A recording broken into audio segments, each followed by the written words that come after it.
Hello and welcome to the Gooner Talk, back again with you guys for another episode of our tactical breakdown series, a show in which we look at the players that have been linked to Arsenal and break them down in a statistical and analytical way with the help of some expert insight. For today's show, I know it's taken a little bit of time to get around to this one, but it's been a pretty hectic start to the transfer window, which I think we are all very, very happy about. But Arsenal's first signing of the summer was the Brazilian teenager Marquinhos, who joined from Sao Paulo for a figure around 3 million euros.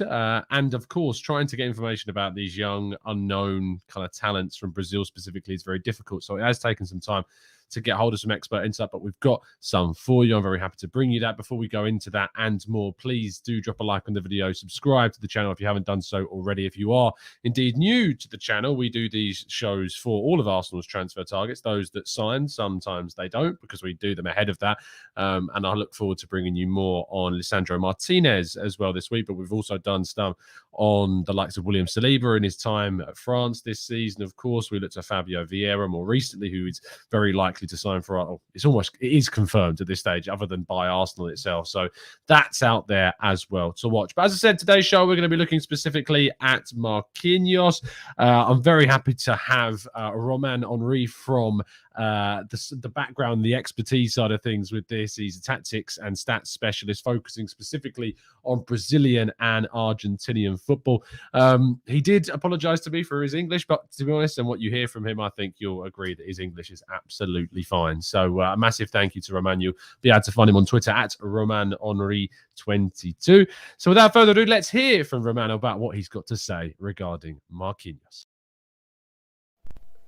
Hello everybody, so first sorry for my head and my voice, but yeah, I am a bit sick since Sunday, but whatever, I'm so happy to be with you today to talk about Marquinhos, the first arrival at Arsenal of the summer. So I will present you a bit the player and talk about him and the place he could have in Arsenal the next season. So when the rumor broke in last May, I immediately made a thread about it on Twitter because I know the player since last year. I saw a lot of match of him in Brazil, in Sao Paulo, and yeah, I love the player, and I think this is a really good arrival for Arsenal. So first I will talk about maybe what he did on Sao Paulo, because he did all his training as a teenager in Brazil.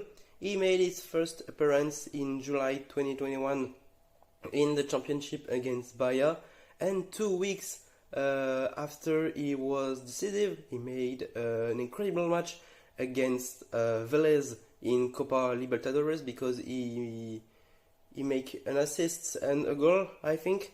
Yeah, it was a really good match of him, and this is where I really discovered him.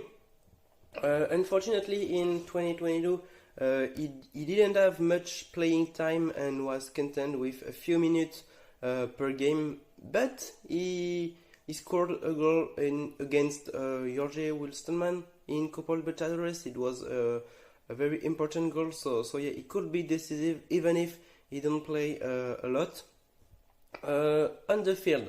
And this is one of the most important part, I think, of what you want to discover about Marquinhos.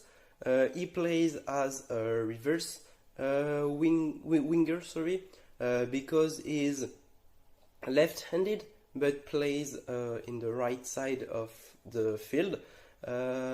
His versatility allows him to play up front if needed in a 4-4-2, but it shouldn't concern the Gunners, which play in 4-3-3 or 4-2-3-1. So he should play on the left side. He loves to provoke in 1v1 or to dive toward the axis to try a shot and brush his shot to trap the opposing goalkeeper. This is one of his favorite moves. He likes to make the game to create differences and stabilize the opponent's game by dynamizing the game with each touch of the ball. Marquinhos has also a wide dribbling repertoire that offers him a certain amount of unpredictability, which complicates the defense and the player. And I think this is also important to talk about the price of Marquinhos. Indeed, Arsenal pays Sao Paulo only 3 million for the players, and okay, I think 3 million this is a really good deal for Arsenal because he is very talented. Okay, he didn't play a lot of match. He didn't see everything. We didn't see everything on the player, but he is very talented. And I think for 3 million, he is estimated on at 7 millions on Transfermarkt. So I think this is a really good investment for the club, for the Gunners, and he will be a nice replacement for Bukayo Saka on the right side of the offensive line. So yeah, I think this is a really good move by the Gunners to buy Marquinhos, and I hope he will score a lot of goals for you next year. Bye bye. A massive thank you there to Roman for helping out there. I love that he's getting all the babyface assassin quotes in the chat box already. But he knows his stuff regarding Brazilian and Argentinian football. And no, he doesn't need to apologise for not having the best English, because I think he absolutely smashed it. So a massive thank you to Roman, absolutely. And specifically kind of looking, if you want to see more about his thread, he mentioned he did an entire thread in detail about Marquinhos. I've left a link to that in the description, which will also take you to Roman's Twitter page as well. But yeah, it's tricky, looking if I find people that are talking about kind of these small unknown talents in Brazil. So you got to respect those that do, and Roman's doing a great job on his Twitter feed with that. So make sure you go and check it out. Anyway, we're going to move forward to the second part of today's show and look at the player comparison. Now, what we usually do is compare specifically players with others that we've been looking at in the same position. But I didn't think it was fair to compare to, say, Rafinha, because it's just different. So when we do our Rafinha, and obviously I didn't really want to reveal Rafinha's stats until we do our Rafinha tactical breakdown. So I thought what we would do is compare him to Reiss Nelson, who's been on loan at Feyenoord last season, gives you an opportunity to see kind of his stats from last year, and of course the existing wingers at Arsenal, including Saka and Martinelli. You might say I'm a bit, there's a bit of hypocrisy there saying I wouldn't use Rafinha, but I'm using Saka. But I think it certainly is. It's important to look specifically at someone like Marquinhos coming into a team to compete with these guys. Now, the Marquinhos statistics are taken from around 650 odd minutes.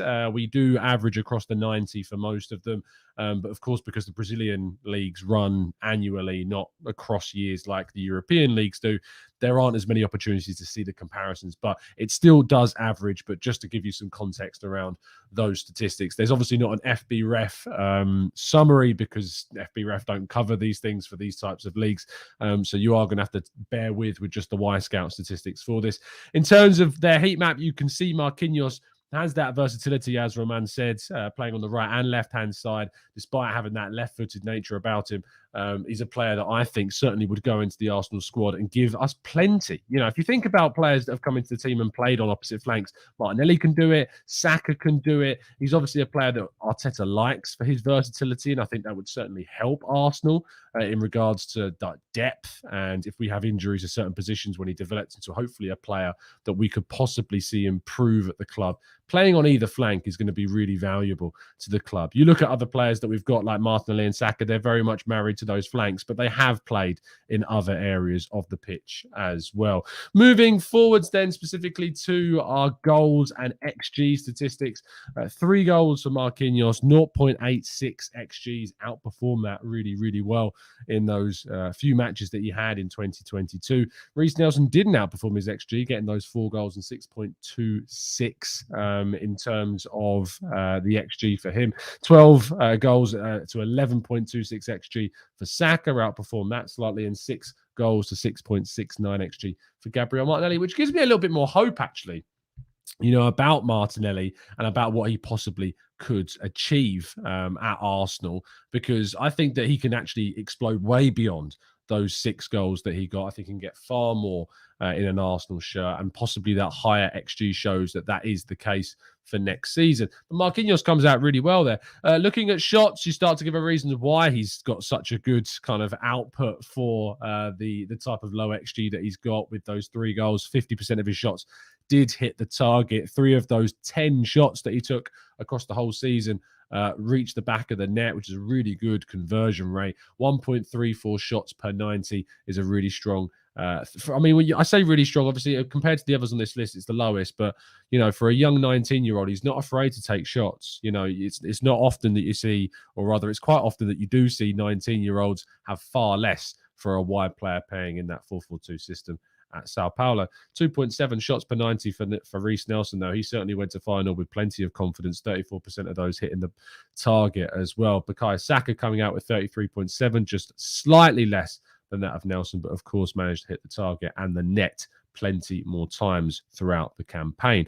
Gabriel Martinelli, though, 1.73. I'd like to see him take a fair few more shots next season. That's what I would want to see from our young Brazilian there. Looking at assists and expected assists, you can see there the one assist from Marquinhos, not exactly the highest in terms of XA. He needs to work on the quality of his passes and his deliveries and his decision making, but that will come with time. That will come with experience. He's still very, very young, and that's what we can come to expect from him. Reiss Nelson did well, getting the 3 assists, 2.95 expected assists across the season. Bukayo Saka could have had more, arguably, but I think that goes to show maybe more so about what didn't get finished. 8.03 expected assist was really strong, and in some better occasion, maybe if the strikers or the shooters in those opportunities had taken their efforts better, he could have seen more assists for the campaign. But an 8.03 is really, really strong for him. And Gabriel Martinelli got more assists than what the expected assists do tell us, which kind of tells us a little bit more about maybe the chances that he created in some senses weren't the easiest, but still ended up being goals. I like the assist that he got during the Leeds game for Eddie Nketiah. I want to see more of those types of chances being created by Gabriel Martinelli. I think that's where he could shine, especially if he plays on the right-hand side, on his stronger right foot, getting those cutbacks. That's what I want to see more of from Martinelli next season. In terms of dribbles, he is someone who likes to get on the ball. Is Marquinhos, very Brazilian, stereotypical in that sense. 6.04 dribbles per 90, 51.1% of them successful. Bukayo Saka is considered one of the best players on the ball, and Marquinhos is only 6.9% off what Saka is delivering in terms of success rate of those dribbles. Of course, Saka is doing it on a Premier League level, which is a completely different standard. But at the same time, I'm really impressed with him with a 51.1% success rate. Martinelli, 55.8. Nelson, 61.5, coming out with the highest success rate here and the highest frequency too. Nelson has backed himself whilst playing in the Eredivisie. In terms of touches in the box, he is more of a creator than he is someone that drives into the area, and you'll see that in a second with the crossing and passes into the box statistics. It's unsurprising that Bukayo Saka comes out the highest here, 5.41 touches into the box per 90. And if we look at those crosses, you can see here crossing 4.16 crosses per 90 for Marquinhos. Instead of trying to get the ball into the box and driving into the box, he does create more chances from outside of it. I think he can probably balance his play a lot more. I think he'll be encouraged to get into the box more, especially because Arsenal like to get to the byline and cut the ball back under Mikel Arteta. So I think we'll see that a lot more. But it's good to see that his crossing accuracy is good, 35.5%, very close to that Bukayo Saka and better than that of Martinelli and Nelson, especially considering Nelson plays on his right-hand side for Feyenoord and is right-footed. You might think that crossing statistic percentage might be higher, but the fact that Marquinhos is playing on the right and the left and is still maintaining a very good crossing accuracy is definitely promising. Passes into the box is a similar story. 3.22 is the highest frequency. As I said, he likes to do more of his work outside the box rather than driving into it. 41.7% of his passes into the box do reach the target, which is the lowest on this list. This does take into account, yes, crosses, but also those kind of intricate, incisive passes into the box that Martin Odegaard likes to do all the time. But again, very frequent, very creative, tries to do as much as he can. And in terms of recoveries, to finish this off, we can't give you a precious stat, unfortunately, not available for FB Ref because of where he's at. But in terms of recoveries and winning the ball back in the opposition half, 3.76 is slightly better than that of Bukayo Saka, but what he doesn't get right now is those high upfield recoveries. Only 39.3% of his recoveries happen in the opposition half. But perhaps that's kind of because he's playing in a 4-4-2 system more than a 4-2-3-1 or the 4-3-3 that Arsenal play. If he was playing slightly further forward, maybe we would see more of those recoveries. But you can see that of Bukayo Saka, 60% of his recoveries happen in the opposition half. He's not just about what he does on the ball, is Saka. He is certainly about what he's doing off it as well. And that completes all of the stats, which means we're going to go jump into the chat box now and get plenty of your thoughts and questions answered on Marquinhos. I do also want to touch on the €3 million or pounds, around that figure, that we ended up paying. As we know, it was a figure that we basically paid charitably, if you'd like to say it, because it effectively is. We didn't have to pay that 3 million figure that we ended up paying. We could have gotten for a free a month later, but as the Sao Paulo director explained, we did that because we wanted to, create and establish that relationship with a club that have produced some really good players. Marquinhos being one, David Neres, Casemiro, Anthony being others that Sao Paulo have created. It's as if like they've sculpted them, you know what I mean? Developed some really strong talents, and maintaining or creating a relationship with Sao Paulo, I think, is going to be important for upcoming summer transfer windows. So I'm looking forward personally to seeing that relationship with the Brazilian side grow into the future. Daz says, what's Marquinhos' goal to game ratio? Sorry if you've already gone through that. If you just scroll back, you talk specifically about the amount of goals he's scored so far this season.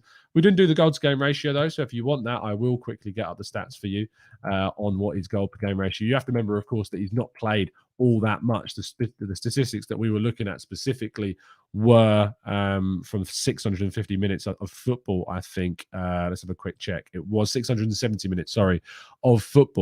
Looking at goals per game ratio, he has a 0.4 goal to game ratio across 2022 and 2021 in a 0.2. So he's on the increase in terms of that, which is strong, and that's positive.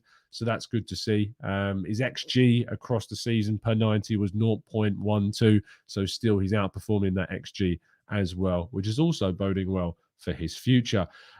Reece Nelson doesn't look that bad at all, does he, Martino? Yeah, he had an impressive loan spell at Feyenoord, and it should not be taken for granted at all. MC says, I trust in the recruitment team with they're doing Arteta. I think they have done some solid work recently. Weedy says, you have to remember that he played most of his 17 games from the bench, and these stats don't paint the picture. And as we always talk about, it's important to, apply the context. As we said, 670 minutes of football across 90 minutes in a league which is, is really good for youth talent, but still can be demanding and physical, is important to assess when making those comparisons. Ed says, have to like the recruitment team. If he ends up being something good and we've signed him on a 10-shot season, 3,500 miles away, that's some solid work. Siabonga says, do we really need Rafinha? Rafinha will demand more game time, and this kid won't then learn from the likes of Martinelli and Saka, as they'd be willing to be on the bench. Or would they be willing to be on the bench? I don't think so. What I do think is Rafinha would be a brilliant signing for the club, plenty of quality. I think that what we would probably see is Marquinhos maybe go on loan. It depends how he performs during pre-season. But he is now going to be with the club and preparing for pre-season and maybe getting on that pre-season tour as well. Plenty to be excited about and plenty to watch during those pre-season games next month.